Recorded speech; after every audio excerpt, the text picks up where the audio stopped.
जी सबसे बड़ी खबर जो है कि एक बार फिर से सुधाकर सिंह ने मुख्यमंत्री नीतीश कुमार पर सीधा हमला बोला है। यहां तक कि मुख्यमंत्री नीतीश कुमार को चुनाव लड़ने की भी बात कर दी है, चुनौती दे दी है। जब क्या बोलेंगे जदयू के लोग, जब अंदर के ही लोग इस प्रकार से मुख्यमंत्री को चुनौती दे रहे हैं तो हर बात में बीजेपी को दोष देने वाली जदयू इस विषय पर क्या कहती है। हमारे साथ जदयू के बिहार के प्रदेश सचिव राजेश तिवारी हैं। राजेश तिवारी जी, क्या सुधाकर सिंह मामले में भी आप लोग कहेंगे कि बीजेपी ही सब करवा रही है? देखिए, बीजेपी की तो बात है ही है, लेकिन हकीकत क्या है कि ना कि सुधाकर सिंह जी नीतीश जी पर नहीं बोल रहे हैं। सुधाकर सिंह जी अपने पिता जगदा बाबू को चैलेंज कर रहे हैं, क्योंकि सुधाकर उनको ये है कि किसी तरह से अपने पिताजी से की छवि से हम मुक्त हों। पहली बार विधायक बने, रामगढ़ से विधायक बने और पहली बार ही सुधाकर बाबू को जो है मंत्री बना दिया गया। क्यों बनाया गया? क्योंकि उनके पिता जगदा बाबू हैं। जगदा बाबू जो प्रख्यात समाजवादी नेता हैं, 74 के आंदोलन के उपज के हुए हैं, अस्पष्टवादी हैं, अस्पष्टवादी रहे हैं। और सुधाकर सिंह जिस तरह से महत्वाकांक्षी, आपको मालूम है कि 2010 में इन्होंने बीजेपी में चले गए। बीजेपी में जाकर के बीजेपी से चुनाव भी लड़े, बुरी तरह से हारे। उसके बाद उन्हें बीजेपी रहते जिस तरह से इन्होंने घोटाला किया। और सबसे बड़ा बात है, जो किसान के आंदोलन की ये बात करते हैं, कृषि की बात करते हैं, कैसे ये चोर मचाए और इनके मुंह से निकलता कैसे, ये निर्लजता के हद होता है। जो आदमी खुद किसानों का अन्न मार लिया हो, उसके मामले में वो जेल का सजा काट चुका है, अभी तक कोर्ट में न्यायालय में चल रहा है। को आप लोगों ने मंत्री बनाया, लेकिन जैसे आया संज्ञान में, उसके बाद तुरंत उनको हटा दिया गया और उसी का वो खींच है जिस प्रकार से कार्तिकेय सिंह का बात सामने आया, हटा दिया गया। और देखिए, उनका लड़ाई वो चाहते हैं, लेकिन वो इस जन्म में नहीं, 7 जन्म में भी जगदा बाबू का रिकॉर्ड नहीं तोड़ सकते, जगदा बाबू जैसा नहीं बन सकते हैं। और आप बीजेपी का जहाँ तक बात है, देखिए ये हकीकत ये है कि बीजेपी तो घर तोड़वा पार्टी है, ये दल तोड़वा पार्टी है। आप शिवसेना को देख ही लीजिए, जिस शिवसेना का था और ठाकरे परिवार को उसी को साइड कर दिया गया। आप लोग तो आरोप लगाते हैं कि आज जो आपकी स्थिति और वही है। और आज देखिए, उनको जिस तरह से बीजेपी प्रलोभन दे दिया है बक्सर का चुनाव लड़ने को, जहां तक सुना जा रहा है लोकसभा का चुनाव लड़ने के, अब उसमें वो बेचैन है कि किस तरह से हम बने। लेकिन देखिए, उनके भाई हमारे जदयू में है, कितना शांत स्वभाव से, कितने अच्छे तरह से राजनीति करते हैं और रियल में उत्तराधिकारी जो जगदा बाबू का राजनीतिक विरासत का है वो है। लेकिन ये इस तरह से ट्रैप में फंस करके और इस तरह से गलत टाइप से करते हैं, जिसको क्या कहिएगा। एमपी से तो ज्यादा महत्वपूर्ण पद है, ज्यादा मलाईदार पद है, मंत्री का ज्यादा सुविधा है, लेकिन मंत्री पद छोड़ के कोई एमपी बनना चाहेगा? उनका घरेलू लड़ाई है, उनका घरेलू लड़ाई है, क्योंकि जान रहे हैं कि उनका जो रामगढ़ का वो डायरेक्ट अब हमको बीजेपी का बैक मिल गया, सब कुछ हो गया, अब हम रामगढ़ का विधानसभा का खुद जीत सकते हैं, ऐसा संभव है? उनको लग रहा है कि मोदी लहर में हम निकाल लेंगे एमपी का सीट निकाल लेंगे। नहीं तो जिस आदमी जो किसानों का सबसे बड़ा जो दुश्मन हो और वो आदमी किसानों का हित की बात कर रहा हो, ये तो सबसे आंदोलन में शामिल हुए थे और किस मामले में वो जेल गए थे? आपकी बात मान लिया, लेकिन जगदानंद सिंह की निष्ठा पर कोई सवाल नहीं उठाया जा सकता है। जिस प्रकार से लालू प्रसाद यादव के एकदम जगदानंद सिंह रहे हैं, जगदानंद सिंह के बेटे हैं सुधाकर सिंह, वो मंत्री थे। क्या इससे महत्वपूर्ण है कि आरजेडी के प्रदेश अध्यक्ष जगदानंद सिंह जैसे निष्ठावान व्यक्ति के, जो कि आज भी राजनीति में एक सिद्धांत पर चलते हैं, उनके बेटे हैं, उन पर कोई कार्रवाई नहीं हो रही है। चलिए मान लिया कि उन्होंने गलती किया, उनको सजा भी हुई, सब बात मान लिया, लेकिन उन पर कार्रवाई जदयू क्यों नहीं? देखिए, आरजेडी क्यों नहीं? एकदम कार्रवाई करेगी आरजेडी।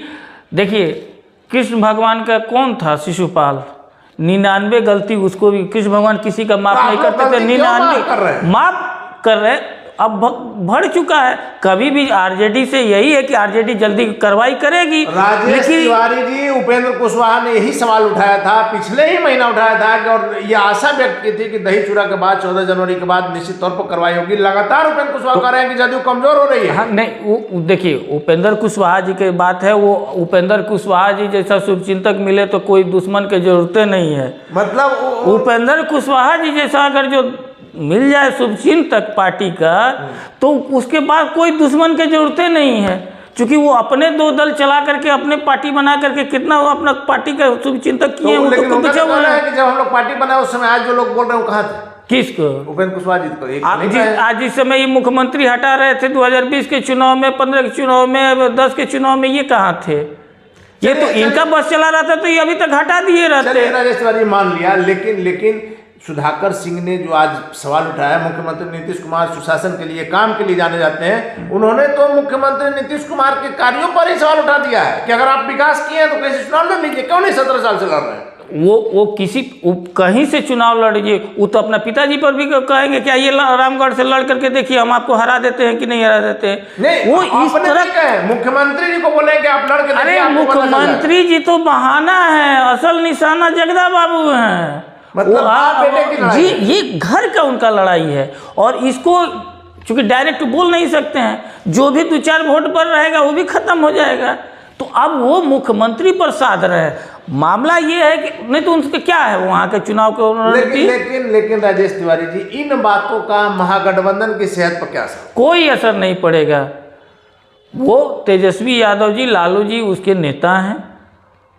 गठबंधन 2 दलों के बीच में है, महागठबंधन बना हुआ है। उसमें सुधाकर सिंह का इसीलिए ना तो मीडिया या कोई भी तवज्जो दे रहा है कि वो जगदा बाबू के लड़के हैं। बाकी क्या है वो, क्या उनका योगदान है?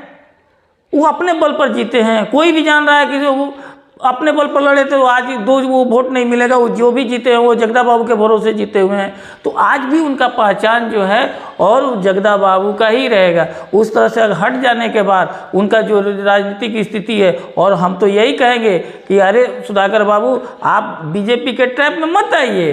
देख रहे हैं ना आरसीपी सिंह का क्या हाल हो गया है, न घर के न घाट की स्थिति हो गया है। जो गिरजा धाम में बैठ करके राम राम जप रहे हैं। आप जिस दिन हट जाइएगा ना और हटा दिए जाइएगा, उसके बाद आपको आटा चावल का पता चल जाएगा। इस तरह से राइस मिल घोटाला तो करवे किए हैं, सुशील मोदी के आपके जेल में जाकर के मिलवे किए हैं, लेकिन उसके बाद आपका क्या स्थिति होगा कहीं के नहीं रहिएगा। बहुत दिन से प्रयास कर रहे थे, पहला बार जो है कम से कम मुकुट पहने हुए हैं, अब वो भी जो है आप छटपटा रहे हैं। उसके बाद जब खत्म हो जाएगा उसके बाद पता चल जाएगा, चुनाव में जाएंगे तब उनको आटा दाल का भाव पता चल जाएगा। क्योंकि वो जान रहे हैं जिस इशू पर, देखिए वो आदमी सिर्फ किसी भी स्थिति में बिहार सरकार और नीतीश जी जितना किसानों के लिए हितैषी काम किए हैं।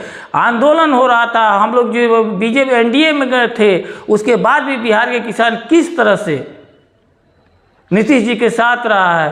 65 पैसा पर यूनिट है, सरकार खरीद रही है। समाधान यात्रा में कई जगह मुख्यमंत्री जी का देखिए वो विरोध होता है, वो राजनीतिक प्रयोजक रहा है। लेकिन जिस तरह से समर्थन मिला है, अगर जो 95% समर्थन मिला है और 5% अगर कुछ लोग विरोध कर रहे हैं, और किस पे जैसे औरंगाबाद में हुआ तो क्या, तो कुछ गार्ड सब जो है नहीं मिलने दिया इसलिए विरोध हुआ। तो वो कुछ प्रशासनिक स्तर पर फॉल्ट हुआ। नीतीश जी का छवि से उसके का जलवा अभी बिहार में बरकरार है एकदम। इनसे अच्छा कौन है, इनसे अच्छा काम करने वाला कौन है, और किसान के हितैषी कौन है? ये लोग तो एकदम जो है वो खाल ओढ़े हुए हैं किसानों के, कि किसानों के कि किसान हितैषी हैं। ये तो खुद अपना हितैषी हैं, जो खुद जेल जा चुका है, खुद किसानों के लिए कोई किसानों के हित के लड़ाई होकर के जेल गए हैं।